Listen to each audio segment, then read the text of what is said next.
Welcome. Today we will discuss mind maps.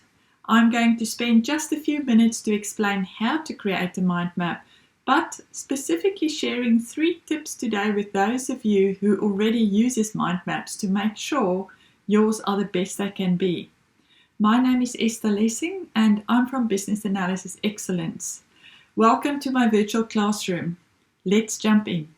Now, a lot of you would say to me, I know how to create a mind map, or I use it all the time. And that is fantastic to hear. And I know that a lot of us are very familiar with the technique mind maps.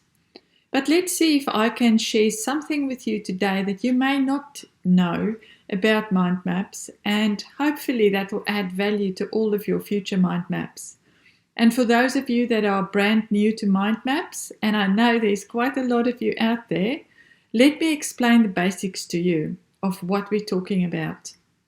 So a mind map, like you can see this template that the system has created for me, it's all about visually representing a topic or lots of information in a structured way.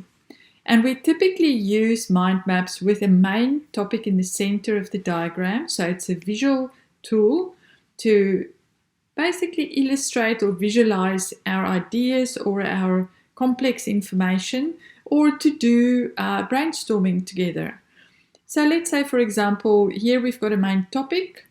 Then with the mind map, you branch out to the different subtopics, or you can almost think of these as chapters. And then for each of the chapters, you go and you put down your ideas for what you want to include in that particular chapter or that particular subtopic. And you do this with flowing lines, and by no means do you have to use a software tool. A lot of the creativity can come from you just using pens and pencils and different colors to draw it on a piece of paper. But these days there are these amazing tools out there that we can use to create really good effective diagrams. So just a quick recap, you've got the topic, you break it down in as many of these subtopics as what you want. There's absolutely no limit. And then each of your subtopics then get broken down into further ideas or further subtopics. So let me share with you my mind map demonstration that I created earlier. So I'll zoom a little bit out for you so that you can see. So with this tool, what I've done is I've created a small mind map with a main topic of holiday preparation. And then I have got 3 different subtopics. So one is all about preparing for the flights, thinking about what we want the flights to be all about. Then destinations, where do we want to go? And finally, hotels. What are our requirements for our hotels? But the key things that I'd like to share with you here is all the visual aspects that you might see. So I've used a lot of symbols to try and help describe my different ideas. And the reason for this is, as people, we are mostly visual beings. And we tend to think in pictures, and we remember best when we use pictures. So if you need to use a mind map to study, or you need to use a mind map to communicate concepts and ideas to your colleagues, I highly recommend including visuals, because you will appeal to a much larger audience of people. And have a bit of fun. It can bring out your creative side if you are doing brainstorming together. Now, another really important tip I could give you is that with mind maps, the idea is that you try and use as few words as possible. So I can zoom in a little bit so that you can have a better idea here. So I have just said destination for this particular branch. So you'll know that by looking at this, everything here will have something to do with the destinations we want to go holiday at.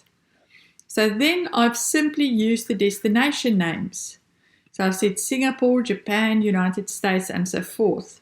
So it's short, sharp words.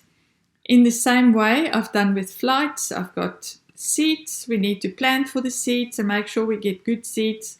It has to be child friendly because my friend is bringing a child, and so forth. So here you can see short words, ideas, really just high-level concepts, just to jog your memory or to start a conversation. And then color is my last point that I'd like to share with you here. It's not just that I like color, it's about our memories or our ability to remember things are greatly improved when we use color. So color and pictures and short words is the key. It's not just about memory, it's about communication and making sure your message comes across to your audience. So in a nutshell, this is a mind map. There is no limits. You can have many of these subtasks, as much as you can fit on a page. But for the purposes of this short video, I just really wanted to share with you some of the key concepts of mind maps, and I encourage you, if you don't use mind maps yet, to start using it in your communication, even in your note-taking. It just works so effectively and it's a lot of fun. Okay, great. Thank you, and I look forward to talking to you soon. I hope you enjoyed the video about mind maps. I hope you learned something new and that your mind maps are going to stand out. If you like this video, please like it or even consider subscribing. Thanks a lot and see you again soon.